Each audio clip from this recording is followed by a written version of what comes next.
Yes, gang, how you doing? What you saying? It's been a long time. Nice to see you back. Today, we're going to start a long, multiple episode conversation about an investigative journalist who's dedicated his life to fighting against corruption wherever he should happen to see it. From the Democrats to liberal newspapers to left-wing tech executives, no one has been above scrutiny, and his undercover camera operations have been seen and shared by millions of people all over the world, causing ripples and sometimes massive waves in political discourse. The name of this journalist is James O'Keefe, and the organization he runs is Project Veritas, Veritas being the Latin word for truth. It's now approaching its 10th year of operations, and in the 10 years it's been running, it's seen a lot of media attention, some of which by its own choosing, and some of it not so much. In this vid, we're gonna start to map out those years, covering its most interesting operations and media splashes. And this will also double up as a story of James O'Keefe, one of the most effective political activists of our era.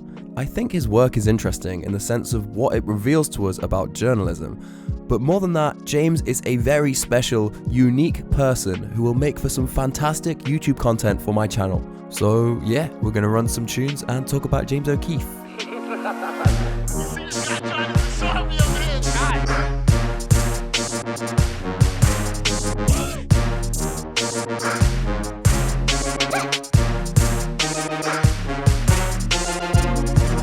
I would sue you. You do it again, and I will.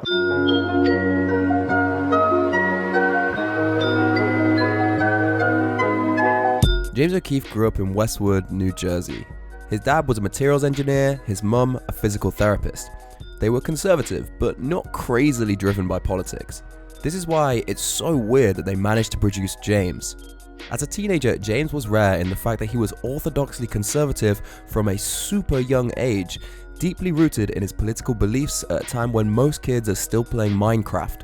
In some ways, James fit the traditional conservative mold.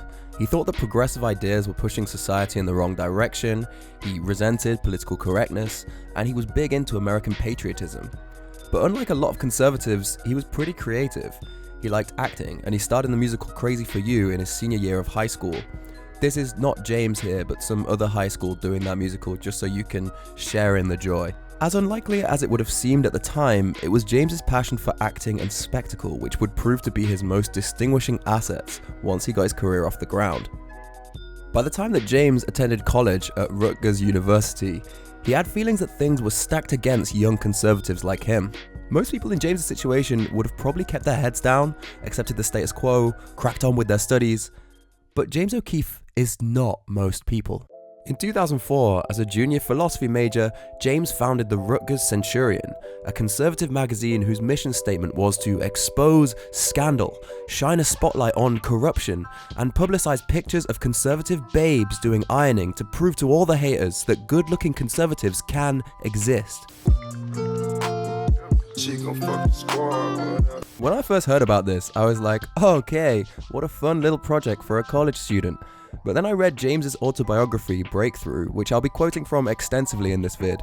And in this book, it's clear that James takes everything he does super seriously and sees his university as a world of corrupt villains which he needs to expose. He writes, Dean Carbone had no use for journalists who did what journalists were supposed to do, hold those in power accountable.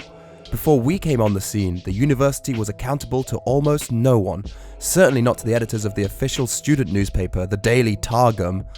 So bear in mind the Daily Targum is just a group of students writing articles for their college newspaper. Much like the national media cocktailing with government officials at White House correspondence dinners, the Targum editors were chummy with the administration. The reasons, I suspect, were the same in New Brunswick, New Jersey as in Washington, D.C. Ambition, shared politics, and a pinch of fear. James's idea was to bring change from within by shining a spotlight on the behavior of his liberal enemies on campus, revealing their failings and hypocrisies. Reading the early issues of the Rutgers Centurion, it's actually surprising how little seems to have changed in the last 15 years. There's an article by a conservative member of the LGBT community saying just because she's gay doesn't mean she agrees with left-wingers. There's an article here about how liberals hate black people who disagree with them. And a thought piece here on political correctness stifling freedom of thought by some kind of conservative version of Chance the Rapper.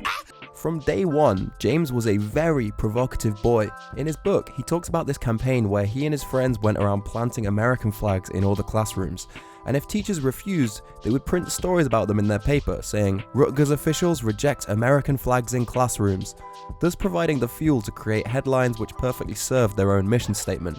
James includes a bit of dialogue in his book he has with the dean of his university where he says, "We just want to put the American flags in the classrooms," and then the dean responds, "It's a statement of political expression. Now what if someone wanted to put the Uganda flag?" To which James replies, "There's a difference. This isn't Uganda." Once again, I have defeated my liberal professor with superior logic. There's a section in James's newspaper where he printed photos of liberals he didn't like. That's a fun ride. You get funny stories like this one. It looks like someone took one of James's newspapers and wrote "die" on it in capital letters and hung it on his dorm room door. And James then reported this as vandalism and a threat to his life. James has featured a quote by this girl that says, "James O'Keefe showed up unannounced at their door early in the morning in a suit and tie, what the fuck? Who do you think you are, Tucker Carlson? You go to a state school, so get over yourself." By putting conservatism front and center and capturing moments of liberals being uncivil on campus, James O'Keefe was kind of like a forerunner to the whole Turning Point campus operation, which we'd see evolving a decade or so later. However, the defining moment of James O'Keefe's time with the Rutgers Centurion came in 2004, when he secretly recorded a video of himself posing as a member of the Irish Heritage Society, reporting a made-up grievance to Rutgers staff about Lucky Charms, a children's cereal featuring a leprechaun character. James alleged that it was offensive to people of Irish heritage like himself, playing the role of the offended college student with a conviction and sincerity that's actually pretty impressive and genuinely funny at times. We brought a box for you to look at here, and there's what appears to be an Irish American on the front cover, and he's portrayed as a little green cladded gnome, a huckster, and this is really, as you can see, we're not all short. I mean, but we have our differences of height, and we think this is stereotypical. The point of this video, of course, was to make fun of campus political correctness. There had recently been a slew of bannings of certain sandwich names on campus, such as the Fat Bitch and the Fat Dyke, which were deemed offensive by the staff, and James's idea was to present an absurd but arguably possible grievance scenario disaffiliated from typical feminist or POC issues, which would challenge how far the university's tolerance would stretch. The beauty of this stunt was that there was no way it could actually backfire. If the university didn't take James's made-up grievance seriously, he would attack them for their hypocrisy, for appointing themselves as the arbiters of what should and should not be deemed offensive. And if the university did take his grievance seriously, he'd attack them for kowtowing to his ludicrous demand. Either way, he was going to make a video and get a headline out of this. The outcome appears to be that James was taken seriously. The lady shown in the video patiently listens to James and his friends talking about their Irish heritage with the same level of respect she would presumably show to any other student at Rutgers, having no idea that she would eventually become an object of ridicule. This was something that would lay the groundwork for what James would go on to do later in his career. He would have an indirect target, in this case the PC university establishment and their silly rules, but the real shaming had to happen via a more vulnerable and immediate human target. In this case, James picked an everyday administrative person, someone whose job presumably was to hear students out and empathize with the things they were saying, however silly they seemed to her. Towards the end of the video, she notices that she's being filmed. The Irish potato famine, which was a huge genocide. Are you taping this? You shouldn't be doing that. Are you recording this? Yes. You can't do that. Well, I don't want you to do that. Well, we feel like this is something... No, it is, but I would rather you not do that. If you don't mind, turn that off. Here, you can take care of this. The camera goes off, but James already has what he needs. The video became an instant hit, permeating beyond Rutgers, getting talked about in wider campus conservative circles across the country. It's possible that the feeling of creating the Lucky Charms video, something small and DIY which then rippled into a huge wave, is what spurred James O'Keefe on to start thinking more seriously about video making.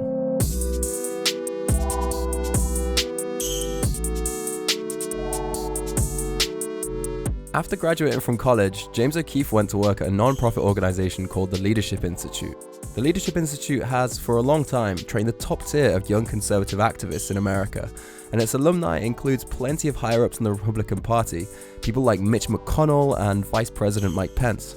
James's job at the Leadership Institute was to go to college campuses to train conservative students to organize, publish papers, and start campus chapters, just as he had. But James kept his video pet projects going all the while.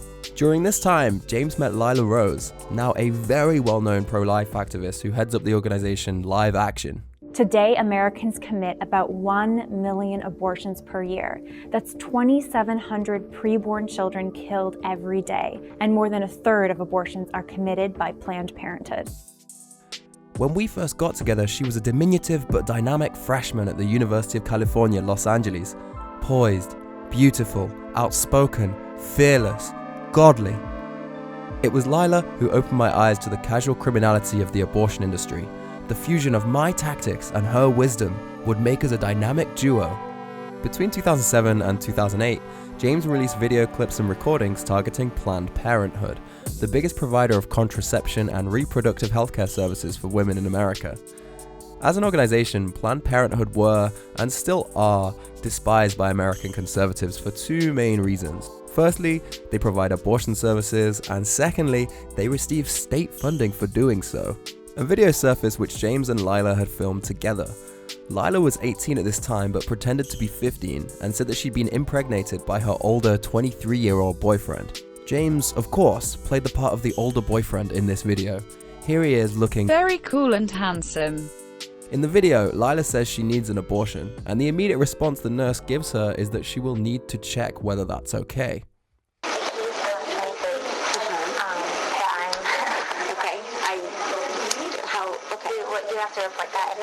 It depends how old you are, though.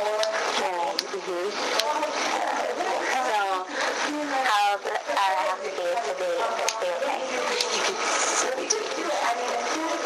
Double check that. Lila is sent to the nurse's colleague, whose immediate response is that they'll need to call the police if Lila is under 16. If you're 15, we have to report it. If you're not, if you're older than that, we don't need to. When I say reporting, though, what happens is that we have to call the police and make a report, and they'll talk to you, but if you don't want to press charges, nothing else happens. They can't force you to press charges. Does that make sense? So we still have to call the police. Okay. And they still have to talk to you, but we can't, no one's going to force you to do anything. Okay. Basically. But Lila then pushes back, asking if there's any way she can circumvent the rules. But if I just say I'm not going to call, it's different. I could just say, like, you could say 16. I could say 16. Okay. The administrator agrees that she could fill out a different older age on the form if she doesn't want to have to speak to the police. In doing this, the nurse has stepped right into Lila's trap. The fact that she's explicitly consenting to Lila filling incorrect information on her form means that she's infringing the law. Far more inflammatory than this recording was the one where James pretended to be a racist donor. James called up a Planned Parenthood clinic in Ohio and said that he wanted to give money specifically to members of the African American community. Apologies for the fact that James has included some not good music in this video, which is constantly playing in the background as the call takes place. Hello, Autumn.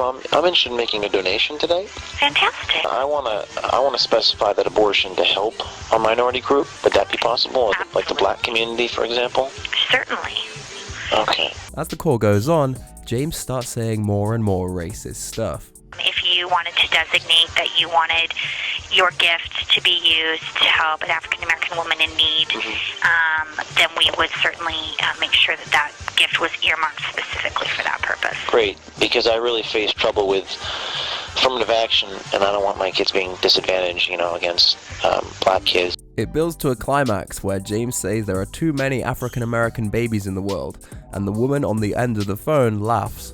Can I put this in the name of my son? Absolutely. He's trying to get into colleges, and he'll be applying, and he's really faced troubles with affirmative action, and we just think, the less black kids out there, the better. Understandable. Right. And then we see these titles at the end of the video as the music swells, saying, "Despite the blatant anti-black racism of the donor, Planned Parenthood employee Autumn Kersey gladly accepts the racist money." I have a few problems with the implications of this video, which I'll briefly explain. The first is the theoretical notion of racist money. If I had an organization that provided a service to the black community, let's say building swimming pools for underprivileged kids in poor areas, and I got a call from a donor saying, "I'm going to give you money for that thing you're doing, but it's actually because I'm racist and I want the kids to somehow drown in the swimming pools you're building, I would be like, sure, I'll take your money off you, you fucking moron. I'll take this racist money and merely continue to do the same thing I was doing before. Similarly, Planned Parenthood is a service who can only provide abortions to people who voluntarily sign up for them. How can they do this racistly? It's a complete non sequitur. The second implication of this video is that the employee who James spoke to might share his racist views. But as she's eager to get money from him, I think that what we hear on the call is better described as indifference. She laughs through the racist comments he makes so that she can take his money and get off the call. Unless, of course, James would like to make the very progressive argument that anyone who fails to rebuke racism in the clearest of terms is themselves a racist. Like, say, if you have a person who talks about creating a whites-only ethno-state like this. So white people, I'm guessing, at some point, they're gonna say, no working. It's not working. It's not working. You want our own space. James might be making the argument that if anyone were to tolerate this person, if anyone were to associate with this person without scathingly rebuking them, then that person themselves is a clear racist and needs to be called out for it. My guess is that James O'Keefe would probably not be making this argument in any other context than the Planned Parenthood one. The indifference of the employee that James spoke to on the phone was perfect to be weaponized, put forward as evidence of racism at the very heart of Planned Parenthood's operations.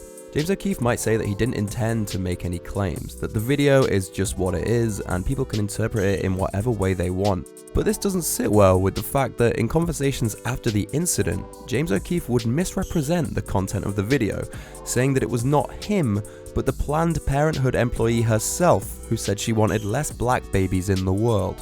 She was caught on camera, or caught on audio tape, agreeing to give out or agreeing to abort African-American babies because, in her words, there are too many black people in America. I mean, that's horrible. That's a terrible thing to say and believe. James, those were your words. And we just think, the less black kids out there, the better. Understandable. Right. Both the Lila Rose video and the phone recording were very smart in the way they put workers in unusual situations and exploited their off-the-cuff responses to paint a vivid picture of widespread abuse, corruption within the establishment as a whole. Prior to the release of James's recordings, the debate around Planned Parenthood had been framed in terms of the usual nuanced positions surrounding abortion. At what point in pregnancy should it be allowed? Who should ultimately get to choose whether it goes ahead? Is it right for federal funds to be used for this? But now, two new issues have been thrown into the debate like a hand grenade: statutory rape and racism. This 15-year-old girl, 23-year-old male, that's statutory rape, and Planned Parenthood is required to report that to the police. Should these people be arrested? Well, Sean, it's particularly abhorrent because you have supposedly a 15-year-old girl, and they are advising her to lie and break the law. It's really unbelievable. Since there are way too many black people in Ohio, Planned Parenthood responded, well, for whatever reason, we'll accept your money. As far as liberals are concerned, we're only talking about black kids here. No big deal. The recordings led to calls by black leaders to withdraw financing of Planned Parenthood and reinvigorated old claims that the organization was a front for racial genocide.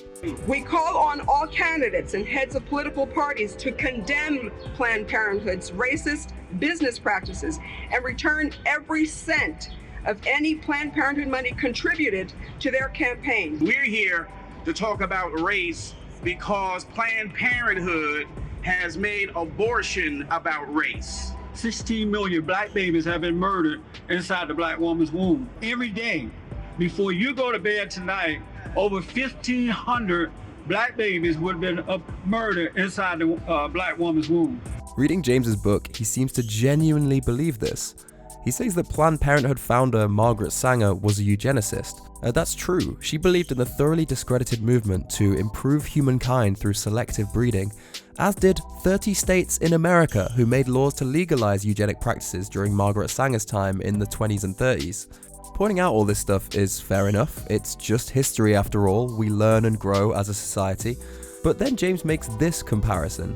Unlike the Nazis, who simply wanted fit women to outbreed the unfit, Sanger did not want the unfit to breed at all. So Margaret Sanger was worse than the Nazis because the Nazis simply wanted fit women to outbreed the unfit? I'm pretty sure the Nazis were famous for going a bit further than that, James. They certainly weren't just offering abortion services to people who wanted them. These comparisons are ridiculous. And once again, it's a case of James making arguments which he would only make in the case of Planned Parenthood to frame them as racist. I'm pretty sure he would rightly be indignant if anyone were to make this same comparison about 1930s America. Regardless of how far-fetched the allegations of racial genocide against Planned Parenthood were, they were now in the public forum. It's important to consider, yes, that this tape might not be admissible in a court of law, but it is admissible in the court of public opinion. Owing in no small part to the efforts of people like James O'Keefe, the narrative that Planned Parenthood is taking part in a deliberate extermination of black people persists in Christian American groups to this day. The Ku Klux Klan, still active today, is not our problem. Planned Parenthood is taking it far beyond what the Ku Klux Klan ever thought they could possibly take it. In the Planned Parenthood videos, we started to see James O'Keefe's dogmatic political strategy starting to take shape. One of his idols was Saul Alinsky, a political activist from the 60s with staunchly socialist views who helped to organize impoverished communities. James disagreed with Alinsky's politics, obviously, but he took great inspiration from the tactics Alinsky used. They were published in Rules for Radicals, a book which laid out a series of guidelines for effecting radical change, including the following one. Make the enemy live up to its own book of rules. If the rule is that every letter gets a reply, send 30,000 letters. You can kill them with this because no one can possibly obey all of their own rules. By inserting racism and rape into the conversations surrounding abortion, James was able to frame Planned Parenthood as an organization with deeply unprogressive values, making it difficult for liberals to justify their support for it. The next year of James's career would see him choose to leave his job with the Leadership Institute to prioritize his video-making projects, and he would use the tactics of Saul Alinsky to target bigger, badder ideological rivals.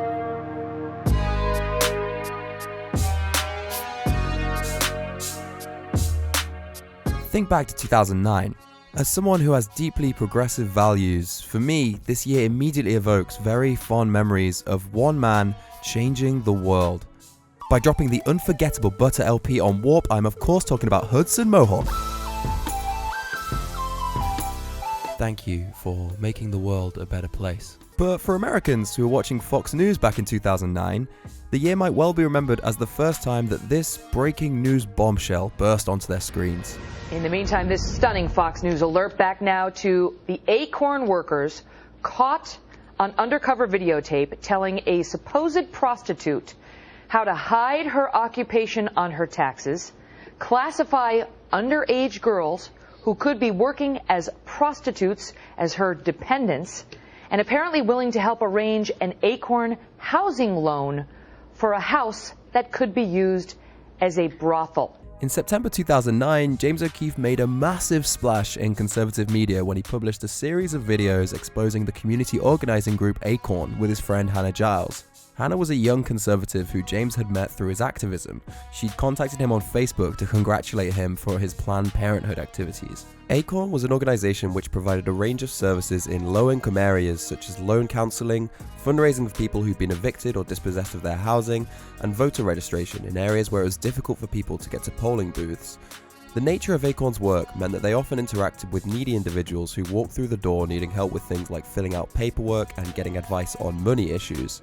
The sting which James O'Keefe pulled off in the ACORN offices revolved around him dressing as a pimp accompanied by Hannah dressed as a prostitute, and they sought advice from ACORN employees on how they could apply for illegal funds to buy a house which they said they would use as a brothel for underage prostitutes. The sting resulted in them catching ACORN workers saying numerous damaging things on tape.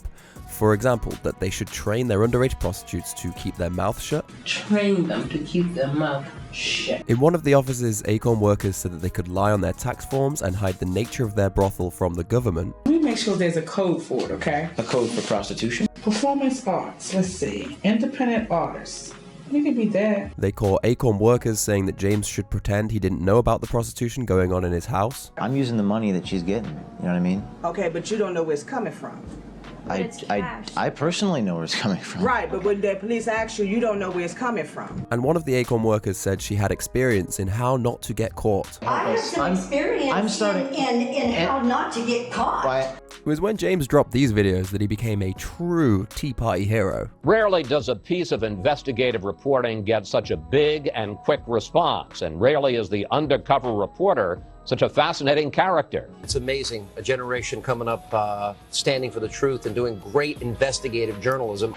These videos were put together by filmmaker James O'Keefe, who's joining us on the couch. He's dressed exactly in the same outfit that he wore to these ACORN offices. Owing to the traction of these videos on the Fox network, you can probably already surmise that ACORN was not an organization which was well liked by conservatives. ACORN had been in their bad books for quite some time because they took a radical approach to advocating for progressive policy solutions and were ardent supporters of the newly elected Barack Obama. Democratic presidential nominee Barack Obama says his experience as a Chicago community organizer shaped his political views and helped prepare him for the highest office in the land. ACORN is a grassroots organization considered by some to be the largest radical group in America. Under the guise of helping low-income families and neighborhoods, ACORN uses shady tactics and intimidation to get what they want. Right now, this ultra-liberal political machine is under investigation on charges of voter fraud. Well, Obama may not have physically participated in their obvious scare tactics, but that doesn't mean that he wasn't involved. Much of Fox News' airtime throughout 2008 and 2009 had been spent covering ACORN's various nefarious dealings and its ties to Obama's election victory. So when James O'Keefe and Hannah Giles came along with the money shot of ACORN employees colluding in underage prostitution rings, it was a pure gift. These videos had the effect of consolidating the image of ACORN that a lot of people already had, all whilst adding a completely new shocking lead-in of illegal sexual child abuse. Sean Hannity put everything aside so that he could air the new clips of James's videos as they were released every night in his primetime slot throughout the week. And this is a Fox News alert. 2 more ACORN officials have been fired as the shocking undercover investigation has now spread to that organization's Washington offices. You have seen videos of ACORN officials offering to help set up underage prostitution rings in Baltimore, Washington, and New York. But tonight we take you to San Bernardino, California. Now, earlier today, Bank of America announced it has suspended its dealings with ACORN, and now questions are being raised about a top White House advisor's connection to the group. The coverage of the ACORN videos provoked an immediate, visceral retribution from the US House of Representatives. ACORN employees encourage prostitution, tax fraud, and human trafficking. This culture of corruption must stop. Madam Speaker, I, for one, will not sit idle and allow my taxpayer constituents to be swindled by an organization that receives millions in federal funds. On the 17th of September, 1 week after the release of the first ACORN video, the House of Representatives cast a bill to completely defund the organization. The bill was supported by an overwhelming majority of both Republicans and Democrats, and ACORN would officially liquidate its operations just 1 year later in November 2010. James could never have imagined in his wildest dreams that his undercover camera operations would ever have such a big impact. He single-handedly shut down ACORN and also established himself as a prominent conservative thought leader, landing talks and appearances at major political conferences. James O'Keefe was lauded by everyone on the conservative circuit, from Sean Hannity to Andrew Breitbart. And yes, that is the Andrew Breitbart, the now deceased founder of Breitbart.com. Breitbart was actually the one who had plucked James up in the first place and agreed to host his videos on his website. Well, James O'Keefe is a 25-year-old independent filmmaker. The best I can describe him is he's a cross between Morley Safer and Sacha Baron Cohen. Let me tell you, I've never been more proud of 2 people in my entire life. This was a pivotal moment of James's career, not only because his videos had gained such traction, but because he'd managed to do it as a completely independent 25-year-old filmmaker. His vision for tactical political videos had proven to be worth its weight in gold, and the sky was the limit for whatever he was going to try next. At the end of James's ACORN videos, we get these celebratory shots on a boat, which I want to briefly mention because James writes about this in his book. He writes, "Much too pleased with ourselves, Stan, Hannah, my friend Maureen and I headed down to Solomon's Island, and now south of DC, where I was keeping my sailboat, a Catalina 27. Basically, it comes as a surprise when you're reading the book that James has a boat, because he spent so much time talking about how he doesn't have any money for anything and that he's really poor. and James gives this hilarious explanation as to how he has been able to afford a boat. The money my peers might spend on tattoos, piercing, and cocaine, I spend on my boat. That doesn't explain it at all. In fact, it would be remarkable to have enough for a boat and spend it all on piercings and cocaine. Also, which out of James's friends are doing this? Is it these boys? Because they must be selling it at that amount. But he does clarify here, boat people will understand. I think that's code for rich people.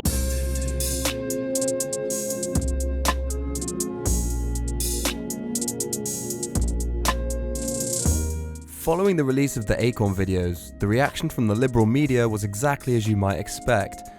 ACORN had been something of a sacred cow, so there was inevitable scrutinizing of James O'Keefe's videos and motives. The very first thing that people started asking questions about was James O'Keefe's clothes. There are cutscenes in all of the videos which made it look like James's outfit was glamorous and ridiculous, which made the interactions from ACORN employees seem even more farcical on tape. But the clothes James actually wore were dead-ass normal clothes. Andrew Breitbart, having hosted the videos on his website, became James's most prominent defender during this time. In his usual balls-to-the-wall style, he offered a fiery rebuttal to those obsessing over the pimp suit. There's a song and a title sequence that is connected to it, not unlike Borat or Ali G at the very beginning. At the beginning of Borat, it has music in it. You don't think that was misleading? Why would it be misleading? If you have more videos coming out, if you took off the pimp outfit in the beginning. And the third question I have is, why? You folks, hold on. Why? Because why does it matter? Breitbart said that the cutscenes were just meant to be a jokey new media thing, you know, like you'd see in a Borat movie. Borat, of course, is a satirical character created by Sacha Baron Cohen, who puts people in awkward situations with over-the-top acting for laughs. So, are the ACORN tapes just goofy satire created so people can have a laugh? You don't know a single person in your life, I would hope, that would aid and abet a prostitution ring for underage kids, and ACORN is ready with the methodology to do so. And every step of the way, they're telling them how to evade the law. When he mentions that they're as young as 13 years old, you don't see a flinch. They know it's a prostitution ring. They can use potentially government property in order to run a prostitution ring with El Salvadoran underage girls. For this underage prostitution ring, we're going to get these 14-year-old girls, it's called sex slavery. Let's be literal and you don't care. You don't care. Breitbart obviously wanted people to take the ACORN videos extremely seriously. He accused those who were not taking the video seriously of being complicit in sex slavery, speaking as though real children's lives were at stake rather than the fake ones which had been invented for the scenario. The recordings therefore had something of a tone problem, I guess. They exposed this grave situation which they demanded moral retribution for, but everything was packaged as a cheap comedy show where the lead actor struts around in funny outfits to make people laugh. However, the much bigger issue with Andrew Breitbart saying the pimp suit was just a funny cutscene is that this means that James O'Keefe was definitely misleading people on Fox News during the time that the videos were being released. He's dressed exactly in the same outfit that he wore to these ACORN offices up and down the eastern seaboard. This is what you think a pimp looks like. I guess it's the stereotypical pimp costume that comes to mind, yeah. You might argue, though, that if this was a deliberate strategy to turn the pimp suit into a symbol and make James's video more memorable, then it worked. To this day, the pimp suit is the main thing people remember when they talk about the ACORN sting. Take, for example, this clip of Adam Friedland on Cumtown just last year. They did that video where that like white kid dressed up like a pimp and then went to ACORN. That like credit letting. No, what is ACORN? It was like a community lending thing. Oh, it was? I think. All I remember is that the guy dressed up like a pimp. However, I do agree with Andrew Breitbart that the relentless focus on the costume itself is unwarranted. It makes no difference to the conversations that actually took place at the ACORN premises, where employees seemed to understand exactly what the disgusting activities that they were endorsing were, and still completely went along with them. Following the release of the ACORN recordings, a great many things happened which started to paint a clearer picture of what had actually taken place in the ACORN offices when James and Hannah recorded employees. I'm going to attempt to condense this into a rough timeline. Immediately following the release of the videos, the then Governor of California, Arnold Schwarzenegger, sent a letter to his Attorney General, which read, "Over the past few days, I've seen a series of news stories regarding the ACORN organization that have concerned me greatly. As you may be aware, the most recent report has come out of San Bernardino. Given this, I believe it's appropriate that your office launch a full investigation into ACORN's activities in California. My administration stands ready to assist in any way necessary." Here's the letter he got back. "The Attorney General shares your concerns, and he takes seriously his obligation to see that the laws of California are uniformly and adequately enforced. Accordingly, we have opened an investigation of both ACORN and the circumstances under which ACORN employees were videotaped." So, the Attorney General of California launched an investigation, and simultaneously, parallel investigations were launched by the former Attorney General of Massachusetts and the New York District Attorney. As the videos had suggested that the money could well be going to illegal sex businesses, all of this needed to be questioned and verified. These investigations would not have been something that James O'Keefe had necessarily planned for, but his recordings appeared to have exposed something so serious that the problem became much bigger than him quite quickly. The investigators requested the full unedited tapes of the ACORN stunt from James O'Keefe, but he was initially reluctant to hand them over. Basically, he had broken privacy laws by filming people without their consent and didn't want to get sent down for it. After negotiations with the investigators, he eventually agreed to hand over the tapes in exchange for immunity from criminal prosecution. The investigators granted him this immunity so they could get their hands on the tapes. While the unedited tapes were in the hands of the investigators, James then released 2 extra recordings on his YouTube channel, which were never aired with the main batch. In October, he released a standalone video involving the ACORN Philadelphia office, and in November, he released another standalone video involving the Los Angeles office. More on those in just a second. In April 2010, the full investigative reports on ACORN were released. We'll go through some of the key findings, starting with one from the Massachusetts Attorney General. On page 13, it states, "The ACORN employees captured on video were members or part-time staff. They were not organizers or supervisory level employees. In offices where the videographers spoke with organizers, videos were not released." This is the first thing to be aware of, that the videos which aired on Fox News in September 2009 were not the totality of the recordings that were made by James and Hannah. James and Hannah had also recorded in Philadelphia, Los Angeles, and Miami, videos which they either postponed or, in the case of the Miami recording, never released at all. The unreleased Miami encounter is talked about in the Massachusetts report. Ms. Giles, without Mr. O'Keefe, visited the Miami ACORN office and the Miami ACORN housing office. Ms. Giles insisted that she speak with the counselor privately. When the counselor agreed, Ms. Giles represented herself as a prostitute. The counselor responded by stating that everyone deserves a second chance and provided Ms. Giles with a list of domestic violence shelters. Before leaving, Ms. Giles pleaded with the counselor not to call the police or security, to which the counselor responded that perhaps ACORN housing could help. Ms. Giles, again without Mr. O'Keefe, then visited the ACORN housing office. It's not clear whether this occurred on the same day. Ms. Giles said she needed a place to stay or a house. She was given a list of shelters to call. Basically, things didn't go as planned when Hannah went to Miami. Now let's talk about the Philadelphia and Los Angeles videos, which were released respectively 1 month and 2 months after the initial ones.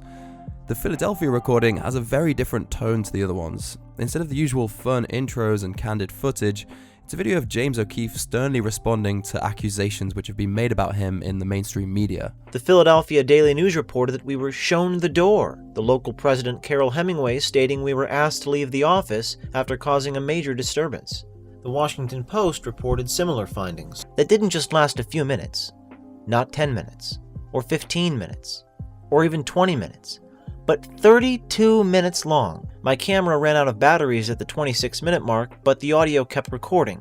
Here's what the report from the Massachusetts Attorney General says about James's visit to Philadelphia. Basically, James called up saying he needed help from ACORN with a political campaign, and they said they couldn't help him. James then said he needed help with housing as well, at which point the director noticed he was calling from a New Jersey number, and after the call, he found James's blog and Planned Parenthood videos. Later on, who walks into the office but James O'Keefe and Hannah Giles, saying that the director had referred them to the office for help. The director gets a text message and comes downstairs, at which point James and Hannah had already left the office, and the police get called. And there's a police report filed on that very same day by the Philadelphia office, which specifically names James O'Keefe as the suspected offender. The other ACORN video which James released in November was the one from Los Angeles. Let's have a look at that. They're not going to work. What? With not legitimate businesses. What do you mean? No bank is going to finance an illegitimate business. Well, that's why we're coming to ACORN. ACORN do not do anything illegitimate. Okay? All right. So, one employee in Los Angeles outright refuses to speak to James. It would seem that the Miami, Philadelphia, and Los Angeles videos were withheld because they didn't achieve the results James had wanted. As to why James published excerpts of these over the subsequent months, my theory would be that after handing them over to federal prosecutors, he knew these videos would be covered in their reports and wanted to stay one step ahead of the narrative. James did get some good soundbites from another employee in the Los Angeles office named Lavelle Stewart, which we see in the subsequently released recording. To our shock, Lavelle then said the following. I mean, I think you have to hook up with somebody who's on that international sex business level. Okay. Like, this 14 and 15-year-olds have been traveling overseas for years. Yeah. That's not something that's brand new. You know what I mean? I can do research for you. I can find out what we can do, how to get you in that door. The question which you might be asking yourself after seeing all this is, why were so many ACORN employees willing to have mad conversations about illegal prostitution with James and Hannah? It's a valid question to ask, and this is where we have to delve into the grey area of the ACORN videos, the contextual factors which you don't get from watching the edited versions. I think the example of Lavelle Stewart, who we just saw giving advice on how to run an international sex business, is a great example of the methods James and Hannah used to get ACORN employees talking to them. Here are the California Attorney General's notes after seeing the unedited video. Hannah told Stewart a lengthy story about her tragic life as a prostitute. Hannah said she was sold by a pimp in Miami to a pimp in Los Angeles, and that she was not dealing well with the transition across the country, in part because the Los Angeles pimp was extremely abusive and had pushed her down some stairs. Stewart walked James and Hannah out of the ACORN offices and down a hall to a door marked "Program for Torture Victims." Stewart opened the door and told Hannah she should speak with the people working in there. She explained the program assists various types of victims and can help abused people obtain housing and get their lives on track. O'Keefe said they would rather speak to ACORN and continued the conversation with Stewart in the hallway outside the Program for Torture Victims offices. Hannah told Stewart that the pimp planned to have 12 El Salvadoran girls aged 12 to 15 work for him as prostitutes. Hannah said she wanted to shield the girls from the pimp and wanted a home to take them to. Although the girls would continue to work as prostitutes, she would protect them. Stewart again suggested the couple consult the Program for Victims of Torture. She explained that ACORN would not be able to help with their situation and did not provide any services that the couple were looking for. James stated that they would be running an international sex business and he planned to use the money from the business to finance a future political campaign. When asked her thoughts on that situation, Stewart told James the couple needed to hook up with someone on the international sex business level and that ACORN doesn't deal with that. To our shock, Lavelle then said the following. I mean, I think you have to hook up with somebody who's on that international sex business level. James separates this quote from the rest of Lavelle's sentence in his edited video, removing the part where she tells him that ACORN doesn't deal with any of that stuff. Hannah continued to portray herself as an abused prostitute desperate for help and pushed for any advice. She said she wanted to save the El Salvadoran girls from being preyed upon and raped. She claimed the pimp put a hit out on her and injured her by pushing her down the stairs. Stewart, expressing sympathy for Hannah, offered to do Hannah a personal favor. She said she would see if anyone she knew could provide advice on setting up and running the business, including local pornography magnate Larry Flynn. Lavelle even admitted that she was working with porn magnate Larry Flint. I can do research for you. I can find out what we can do, how to get you in that door. What is this man's name? He's one of the top porno people. Flynn, yeah.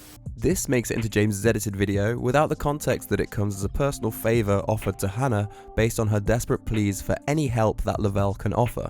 James asked if Stewart was going to judge them for prostituting underage girls. Stewart explained that she would not judge them because underage girls had been trafficked overseas for years, she was not involved in it, she could not control it, and Hannah said she wanted to help the girls. Stewart was very complimentary of Hannah for having the courage to try and escape her oppressor and help the El Salvadoran girls. It's 14 and 15 years have been traveling overseas for years. Yeah. That's not something that's brand new. You know what I mean? James includes the quote from Lavelle Stewart where she appears to normalize the sex trafficking of underage girls, but removes the surrounding context, which makes it clear that Lavelle is saying that although she personally cannot stop this tragic thing that happens all the time, she admires Hannah for having the courage to stand up and do something about it by saving the girls from being raped and abused by the pimp. On November 19th, 2009, James released an edited videotape of his conversation with Stewart. The released recordings did not include all Hannah's statements regarding the abusive pimp, her tragic life and fear for the underage girls, or Stewart's statements that ACORN could not help. So, in this summary, Lavelle says not once, not twice, but 3 times that ACORN cannot help James and Hannah, all the while pointing Hannah towards helpful services for people who've been victims of abuse. Hannah received confirmation multiple times from Lavelle Stewart that ACORN couldn't help her, but persisted with this emotionally manipulative narrative, saying she needed to save underage girls from being preyed upon and raped. It's after Hannah's persistence and many pleas that Lavelle eventually offers to do her a personal favor, not out of a desire to help set up a prostitution ring, but out of her belief that Hannah, a poor, damaged, and abused victim, is trying to protect other underage girls from succumbing to the same fate. This explains why, in the Los Angeles recording, Lavelle has such a gentle, reassuring manner when she's speaking to Hannah. You can do anything. Okay, never give up. Do you want to speak to them personally first, or would you like to? Even though I'm going to be in this world, at the same time, I want to distance myself so that the pimp doesn't try and put a hit on my head. That's not acceptable. You know what I mean? So. But I definitely don't want you going through that, you know what I mean? Yeah. Why don't you let me do a little research for you? Obviously, engaging in this conversation is a sackable offense in any case, but it strikes me as being in somewhat poor taste for 2 people who've never had to undergo the kinds of hardship others have, to use fabricated stories of hardship, abuse, and rape as a means of entrapping low-level workers on camera to say comments that will implicate them, exploiting the compassion that they feel towards people who they believe to be in a desperate situation. There was no doubt that James and Hannah were conscious that the people they were entrapping were not very educated, low-paid staff. There's a passage in James's book where he talks about one of the workers not being able to do an extremely simple maths calculation. Hannah volunteered that she made $8,000 a month. The ACORN worker showed off her math skills by doing the calculations in her head. Let's see, 12 times 8,000, and concluded that Hannah would make $9,600 a year. We chose not to correct her. Yes, there is something sad and tragic about this whole dumb show. If these people had not been wrecking the economy and trying to steal elections at taxpayer expense, I am sure I would have felt more sorry for them. I kind of did anyhow. In other words, James is saying that he wishes he didn't have to emotionally manipulate these bewildered low-level employees. But overall, they deserve it because of these other, unrelated things that their organization has done. The child prostitution narrative is merely a mechanism which must be used so that James can seek vengeance for his other grievances with ACORN. Now, there is a caveat which needs to be made here, which is that for 2 of the ACORN locations, Baltimore and Washington DC, the investigation didn't unearth any exculpatory evidence which makes the employees look any better. These 2 videos are the ones which I believe the New York Times was referring to in their follow-up report on ACORN, when they said, "The most damning words match the transcripts and the audio and do not seem out of context." However, the emotionally manipulative tactics of James O'Keefe and Hannah Giles is a pattern which we see documented in the reports from the attorneys general across the whole suite of videos. For the recording captured in the Brooklyn office, the California report notes that Hannah was immediately told her clothes weren't appropriate by ACORN employees when she entered the building. After James and Hannah promised the conversation would be brief, an employee called Volder agreed to speak with them in private. In this conversation, Hannah said that she was scared of her abusive ex-pimp who was stalking her, so she needed to quickly find a house. Volder warned Hannah that she'd seen girls get involved in prostitution and end up with nothing, but she said she knew Hannah wouldn't listen to her if she told her to stop. When Hannah said her abusive ex-pimp was stalking her and wanted her money, Volder said that she could bury her money in a tin in the backyard. This is the comment that James would use as a source of mockery in subsequent speeches. In New York, they told me to bury the sex money in a tin underneath the ground. Volder also told Hannah that she needed to get in contact with her mum and save money so she could get out of prostitution. At the very end of the conversation, Hannah mentions that she wants to protect some underage girls from her abusive pimp. Of course, when James O'Keefe released this video, he removed the context of abuse in which Volder dispensed her personal advice, and also removed all of Volder's statements which show genuine concern for Hannah, her attempts to get Hannah to reconnect with her family, and her pleas with Hannah to enter a different line of work. Then there's the video from San Bernardino. This one was absolutely wild. It shows an employee called Teresa not just colluding with James and Hannah in their plans to set up a prostitution ring, but also saying that she used to be a prostitute and that in that time she ran her own illegal sex business. Even more bizarrely, she quite spontaneously confesses to murdering her ex-husband. And I ran a service. Really? Yeah. You said you have some experience maybe like 40 years ago, but it still might help us. I have some experience in how not to get caught. Why? You know, I killed him. You killed him emotionally. No, I shot him. And I just picked up the gun and said, fuck you. And I shot him. This recording triggered an official police investigation for obvious reasons. Here are the notes from the police department at San Bernardino, California. I explained to Teresa that I'd seen an undercover video on the news that depicted her talking about killing an ex-husband. She told me that she was aware of the video and told me that she did say she had killed him, but that she was only joking. She assured me that she knew the young couple in the video were joking around at the time and she was only joking with them. To many people, myself included, this seems like an absurd explanation. It doesn't really seem plausible. However, the San Bernardino Police Department found evidence which confirmed that Teresa had indeed been making things up while speaking to James and Hannah. Both of Kelke's former husbands are alive and have reported to law enforcement that Kelke never attempted to harm either of them. There is no evidence that she ever engaged in prostitution. In terms of explaining Teresa's erratic behavior, the notes from her ex-husband are pretty illuminating. I asked Ronald about Teresa's behavior. He told me that he believed she may be bipolar, although she has never had a diagnosis of such to his knowledge. He also told me that she's been a heavy user of methamphetamine in the past, and when under the influence of the drug is unpredictable in her behavior and any statements she may make. Ronald added that some of Teresa's stress and mental instability likely came from the demise of her two sons. The death of both boys was hard on Teresa. There's a summary statement at the end of the California Attorney General's report which sums up the final impressions of the investigators after watching the totality of the unedited videotapes. The edited O'Keefe videos released on the biggovernment.com website portrayed ACORN as an organization infested with employees committing crimes. However, the impression of rampant illegal conduct created by the recordings at the various ACORN offices around the country is not supported by the evidence related to the videos in California. Our investigation revealed facts which were not reflected in the recordings. O'Keefe stated he was out to make a point and to damage ACORN and therefore did not act as a journalist objectively reporting a story. The video releases were heavily edited to feature only the worst or most inappropriate statements of the various ACORN employees and to omit some of the most salient statements by O'Keefe and Giles. Each of the ACORN employees recorded in California was a low-level employee whose job was to help the needy individuals who walked in the door seeking assistance. Giles and O'Keefe lied to engender compassion, but then edited their statements from the released videos. Would it have been best had each ACORN employee simply refused to deal with the couple and shown them the door when their story came out? Of course. In most instances, employees have believed they were being altruistic by offering to help Hannah, a young woman portraying herself as a victim of abuse with nobody to turn to. You can understand why these employees needed to be fired. There's no doubt they broke ethical codes. However, there was one ACORN employee in particular who, in my opinion, acted not only ethically, but in a pretty much exemplary manner, who was nonetheless framed as a child sex trafficker and lost his job all the same.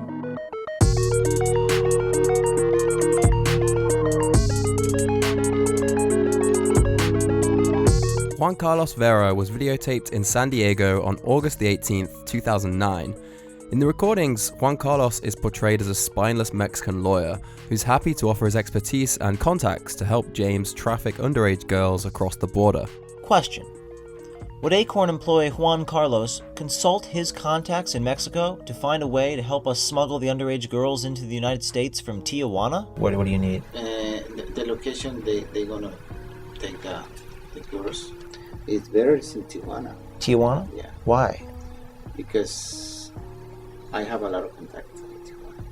There's 12 girls, but there's like 13 to 15 years old. The San Diego tape is the one recording which I've been able to track down unedited in Internet Archives, so instead of reading the report, we can actually see for ourselves how this encounter transpires. As the video is 40 minutes long, I'm not going to be doing a blow-by-blow retelling of everything that happens, but rather a summary of the salient information it reveals. Firstly, from watching the video unedited, you get a better idea of how Hannah and James operate when they enter the ACORN offices. On several occasions, they were able to skip ahead of lines of people who were waiting for appointments, which they talked about on Fox News. So the way we approached them was what got it. We said we were in a unique line of business in New York. As soon as we said that, we were pulled into a separate room, bypassing all the people in the waiting room. Now let's watch the unedited San Diego video to see how this transpires in real time. Hannah first asks Juan Carlos if his office deals with immigration issues, and Juan Carlos explains they work on an appointment system and James and Hannah will have to make one if they want to speak with him. Do you guys do a lot with immigration here? Yes. Yeah. That we have some questions about that too, if it's possible to ask. I can give you an appointment because all the customers we're working with appointment, and if you want, I can give you an appointment for In spite of this, James and Hannah just sort of stay in his office and start talking about their emergency situation anyway. Well, yeah, but again, it's a very unique. I don't even know if this is something that's you can help us out with. I don't even know if it's worth an appointment. Like, can we just run it by you? It's something I don't know if you can assist with. That's why I wanted to come in and talk with you personally. Yeah. It involves some girls coming overseas. Okay. Maybe you can. From El Salvador. From El Salvador. Okay. What this highlights is how James and Hannah create urgency. It's not so much that they declare they're in a unique line of business and get rushed through to a private room, but that they demand the attention of the ACORN staff in a way which makes it sound as though lives are at stake. You also notice that at some point in the recording, Juan Carlos starts asking James and Hannah persistent questions about the details of the supposed human trafficking operation that will take place. These people came from El Salvador? El Salvador, yeah.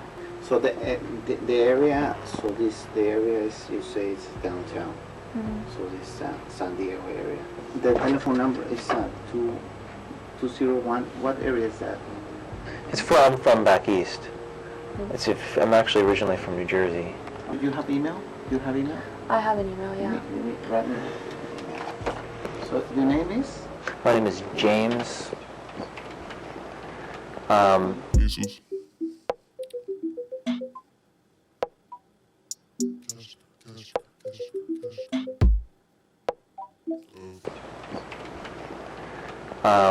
Edward. James Edward. Is it better if it's Tijuana? Is it better if it's It's better in Tijuana. Tijuana? Yeah. Why? Because I have a lot of contacts in Tijuana. Yeah, and you can get more information. That's good. It's almost as if he's gathering information which could perhaps be used to reliably inform the police about a serious crime which he believes is happening. More on that later. James and Hannah get very uncomfortable at several points in the recording.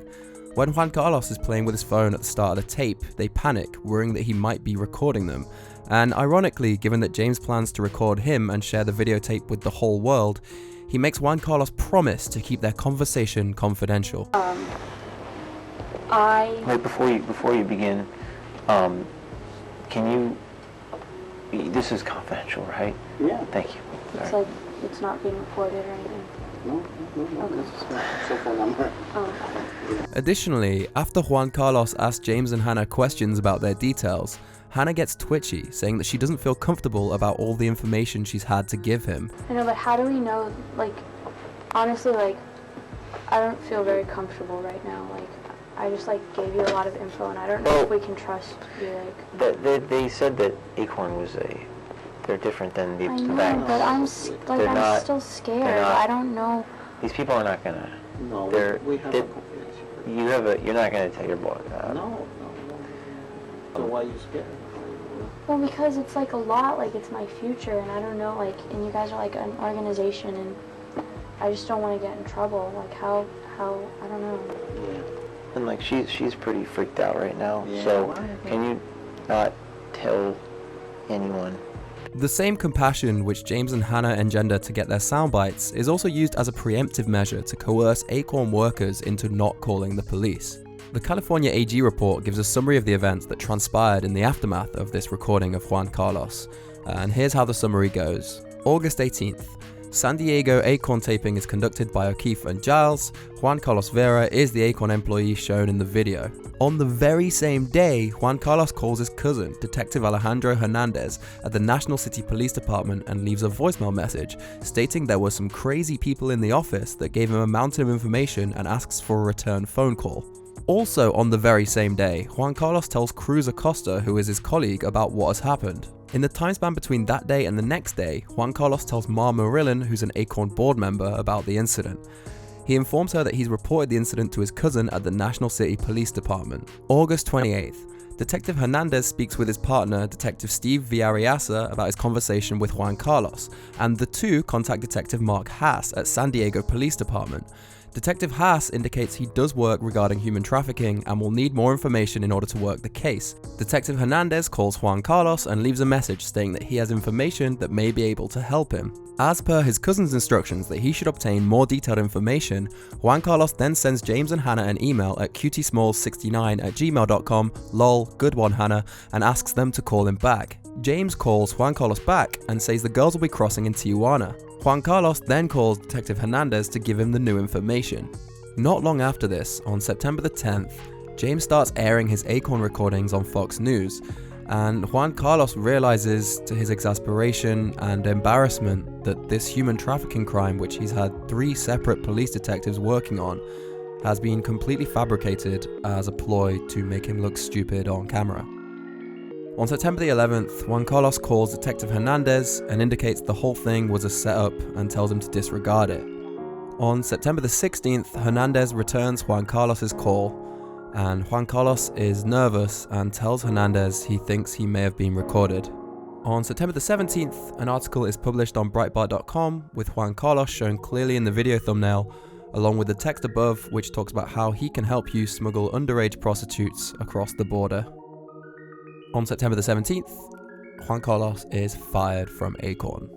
Juan Carlos went through an awful lot in the aftermath of his visit from James O'Keefe and Hannah Giles, and to me, what they did to him doesn't seem fair. He gathered information, he reported it to the police. What more could you really ask for of someone who thinks the lives of underage girls are at stake? The false narrative he was spun led to him spending a month in discussions with police investigators, only to have to call it all off 1 month later when he saw his own name and face being published, with the implication that he himself was a child sex trafficker.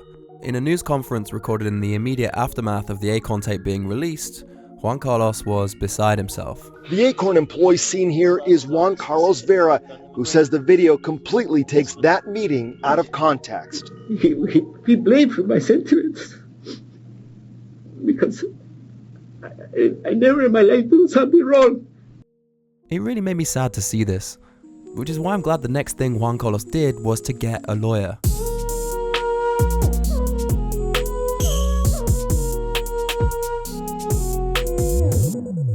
On July 8th, 2010, Juan Carlos filed a civil action lawsuit against James O'Keefe and Hannah Giles, alleging they had violated California's penal code by filming him without his consent. Throughout the case, Andrew Breitbart is tweeting about Juan Carlos, saying things like, Juan Vera called cousin long after videos were filmed, when James refused to hook up with him to help girls over the border. Try again. Manifestly false here, as we know that Juan Carlos spoke to Detective Hernandez on the very same day he was visited by James and Hannah, and only contacted James again on the detective's instructions to find out more information about the fake human trafficking operation. Then there's this tweet where Breitbart accuses Juan Carlos of lying and CYAing, which I'm assuming is corporate talk for covering your ass. And then finally, Breitbart tweets at a writer from The Atlantic, "Happy Juan Carlos Vera is Innocent Day, having him to your place for $2,500 for the weekend hookers?" James O'Keefe also continued to defame Juan Carlos Vera at public speaking events. In San Diego, ACORN employees helped me traffic young girls across the Tijuana border in order to get them into the country so I can use them as child prostitutes. Hannah Giles and James O'Keefe had different reactions to the lawsuit. Hannah Giles' immediate response when Juan Carlos filed against her was, perhaps predictably, to throw James O'Keefe under the bus stating that because James had been the one wearing the hidden camera, it should be him and only him who should have to face civil charges. This was in spite of the whole ACORN video sting being Hannah's idea. Tell us how it all came together. Well, Sean, it's amazing what girls think about when they're jogging, and that was just something that popped into my head. I'd never seen an ACORN office. I really didn't even know that they existed, and I jogged into the wrong part of town, saw some homeless people and street ladies, and put two and two together when I turned around to get back into a safe neighborhood, and it's like, what if these people went into ACORN, you know, a prostitute, and what would come from that? No bills, no nothing. Would they get a house? Could they start a business? Hannah Giles's plea to have the case dismissed in her favor was denied. In summer 2012, she agreed to pay Juan Carlos the sum of $50,000. Meanwhile, James O'Keefe, true to form, was prepared to fight all the way to the bitter end. As you might remember, James had been granted immunity from criminal prosecution in exchange for handing over the full, unedited ACORN tapes to federal investigators. But his immunity didn't extend to civil law courts like the one he was in now. James tried to dismiss the case on First Amendment grounds, saying that what he did amounted to a recognized genre of expose journalism. However, the court cited a previous case of journalism with some similar features to what James had done at ACORN, wherein the journalists in question were found guilty of intrusion of privacy because of the manner in which they had recorded conversations. Of course, James's plea wasn't helped by the fact that in the recording he made, he had explicitly requested that the conversation be kept confidential. Wait, before you begin, this is confidential, right? Yeah. Thank you. James O'Keefe's motion to dismiss the case was denied and the suit moved forward. He was eventually made to pay $100,000 to Juan Carlos. Something interesting that came out of the lawsuit was that it was requested that James reveal documents pertaining to his expenses during the planning and execution of the ACORN videos. James contended that any payments made or conversations had are private matters that have no relevance to the cause of action. However, the court disagreed. James would have to disclose any money he had received for making the tapes. The fact of there being money involved in the making of the ACORN videos had been a matter of public interest since they were released. When you watch the media coverage from around that time, you see that both James O'Keefe and Andrew Breitbart dedicated a lot of time to fending off these kinds of attacks. O'Keefe wants to set the record straight. He denies reports on left-wing blogs he got any money from conservative backers. He is an independent film producer. I can't tell him what to put on these things. The narrative being created throughout this media coverage portrayed James O'Keefe as an independent citizen journalist, someone outside of political money and the media, just a normal guy taking a stand for what he felt was right. Claims that he'd received money from right-wing interests were batted away as delusional fabrications, desperate attempts from left-wing media who were trying to take an honest man down. So it aroused people's curiosities, to say the least, when James O'Keefe's deposition came out and it turned out he had been paid for his recordings. $120,000, which was given to him by Andrew Breitbart. This was first reported in The One Care, a blog which is so heavily biased to the left it's unreal, so I was a little bit skeptical. But then I tracked down James O'Keefe's tax return from that year, and the money he declared was exactly $120,000. Well, James is the filmmaker and he's the producer of the film, and I have big government has no relationship to the video. We weren't the producers of this film. I'm just going in as a concerned young citizen of this country, just showing people what goes on behind closed doors. James O'Keefe, along with Andrew Breitbart, understood that the recordings were far more powerful when James was seen not to have profited from them. There was a rich symbolism to the story. It was the little guy going out on his own and taking a shot at the corrupt establishment, David versus Goliath. However, when you find out about the money which was paid for these recordings by Breitbart, it cheapens that narrative. In any case, by the time all this information came out, ACORN was long gone, and it no longer mattered.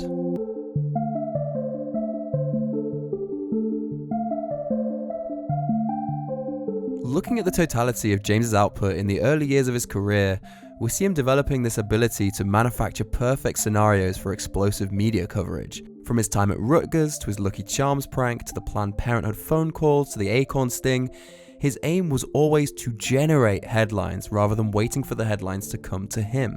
The problem with this approach of deliberately fishing for sensationalist headlines is that it's not easily reconcilable with exposing the unfiltered truth, and these early camera operations are strange mixes of comedy from James and pacifism from his subjects that tell you more about how workers react to surreal scenarios than systemic flaws within businesses themselves.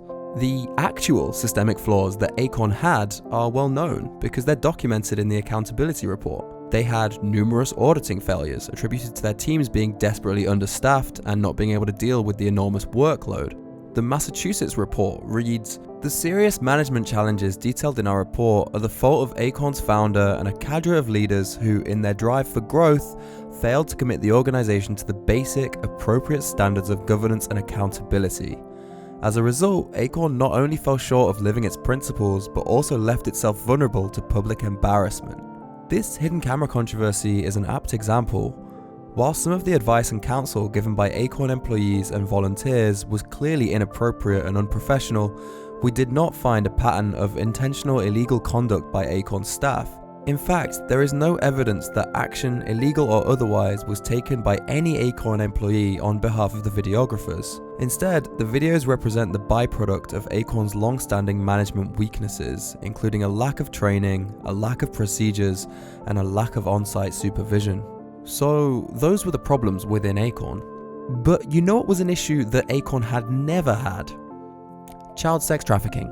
This group ostensibly helps lower and moderate income people obtain housing loans, among other services. It will not surprise our viewers to learn it is not set up to help prostitution rings. ACORN employees encourage prostitution, tax fraud, and human trafficking. This culture of corruption must stop. We're talking child prostitution, human smuggling? I mean, who does this? The House of Representatives voted to defund ACORN specifically on the grounds of its ties to child prostitution, which came uniquely from James's videos. In my mind, this is one of the main things that separates James O'Keefe's early camera stings from other undercover reporting, that James took down his targets with completely random stuff rather than exposing any of their actual business practices. In the case of ACORN, James O'Keefe managed to expose a child prostitution scandal that wasn't even there before he set foot in their offices. Workers who advised Hannah that she needed to get out of prostitution and find another line of work were exposed by James as people who actually supported prostitution. Workers who said that ACORN couldn't help but offered their own personal advice to someone who they believed to be a victim of abuse were exposed by James as people who actually supported child sex trafficking. Workers who reported the crime, which they believed to be real, to the police, were exposed by James as people who actually wanted to help him traffic underage girls across the border. It seemed like James was very good at seeking out the exact kind of corruption he was looking for, and where there was anything that contradicted this narrative, it was suppressed and removed from the final videos. In terms of how ethical this is, people will have to make up their own minds, but to me it definitely seems more grey than black and white. But I suppose a lot of journalism these days is.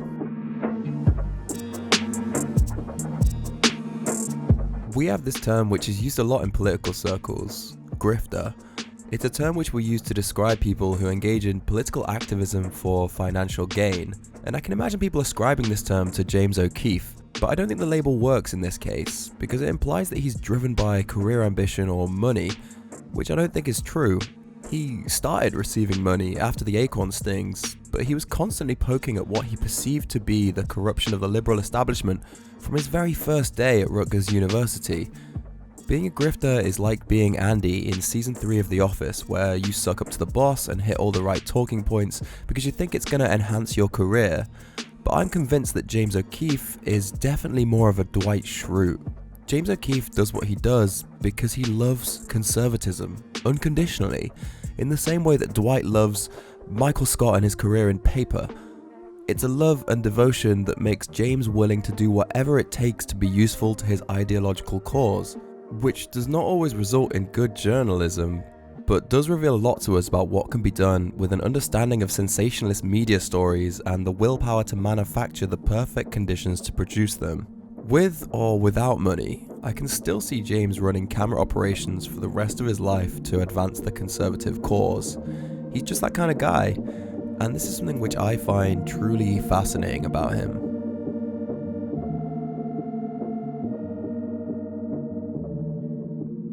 You said what? What'd you say? You said what? Nah, I fuck with you.